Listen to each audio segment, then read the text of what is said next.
Strange or impossible things happening in front of your eyes is called magic. And I think that fits the Royal Enfield Classic 350 wonderfully. It's a familiar motorcycle that reeks of a lack of movement. But when you ride it, every single time, it persuades me successfully to appreciate and adapt to its pace.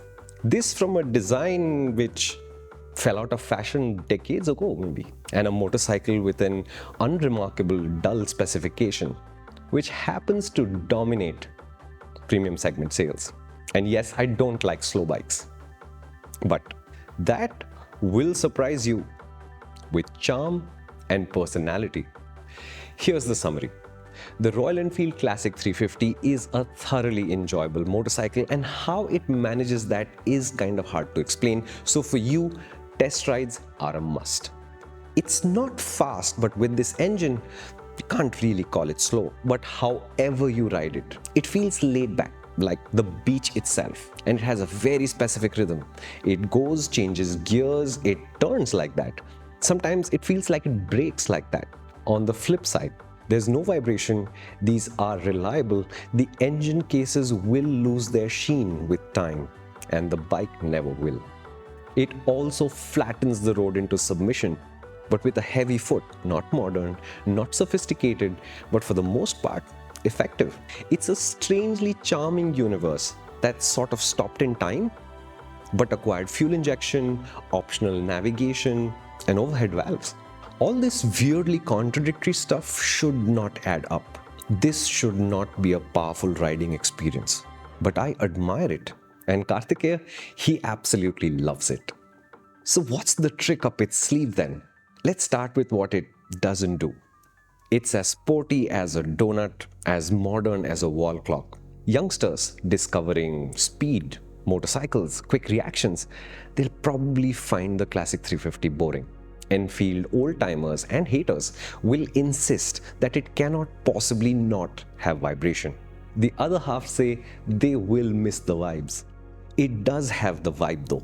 Enfield changed everything without losing a single line or proportion. When I pass other classics, I'm looking at the engine cases, especially these chrome ones. Is that brilliant? Or just too faithful? You tell me in the comments. I would have liked to see something new on this model for sure. And there are details that annoy me, like the spiderweb of fender stays, and I've never really liked the switchgear at all. And is that an actual bulb in the headlight, like old school cool? And above that, an optional color screen with Google Maps navigation? At least the basics are clear. The simple J-series engine is a winner, especially on the Classic. It's smooth and it fits the nature of this bike perfectly. So around town, it'll feel easy. You'll notice the familiar torque has become smoother, but high gears, low speeds, just the feeling of naturally flowing through things. It just does this easily, with simplicity, with a sense of authority that makes it very hard for you to not have feelings towards it. But rev it out, there's no complaint. Vibration loosens things and breaks stuff. Just the lack of it here should mean a more reliable motorcycle. You might think it's large and heavy at first, but it's not a bull mastiff.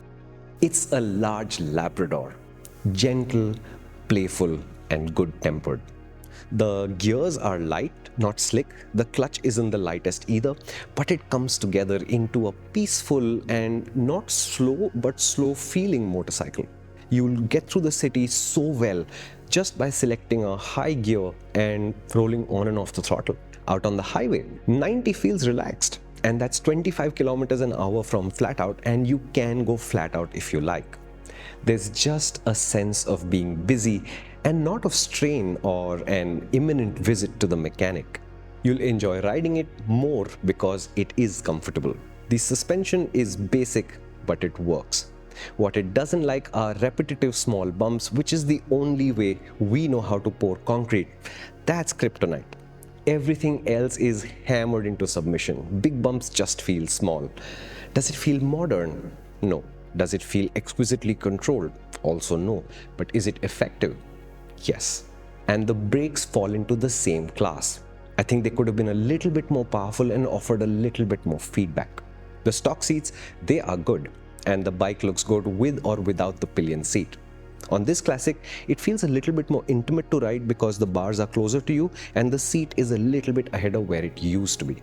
And in the corners, this Classic 350 turns with more energy than any Classic before. But it's listening and responding rather than proactive and urging you on. Not athletic, but if you want to hustle it up a twisting road, it knows how to hike its skirts up and go. Service, owners tell us these are reliable. In most places, service quality is fine and the service costs are reasonable. You will go 2 times a year, one service with oil change and one without. The Classic 350 Reborn, as you guys call it, it's lovely. But try to go fast and it's like an evening walk with your partner. They're trying to get you to go slower and enjoy the walk because we're not here for exercise, sweetie. It's the same hardware as the Meteor and it feels nothing like it at all. The Classic 350 is home, in the city, on the highway, in Ladakh.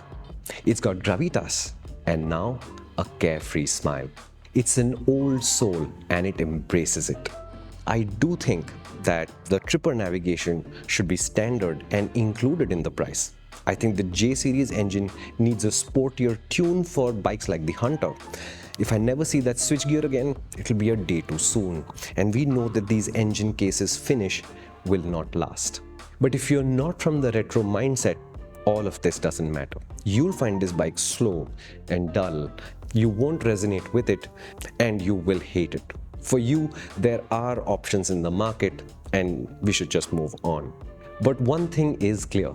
The Royal Enfield Classic 350 is special. It's one of those rare motorcycles where you take one, add one, and somehow the total is 11. And it's important because the previous Classic 350, 2009, that built this company into the behemoth it is today. And if Royal Enfield is to have a great hand in the game, this is the ace of clubs. But I find card tricks very boring very quickly. So thank heavens, the Classic 350 pulls a rabbit out of the hat.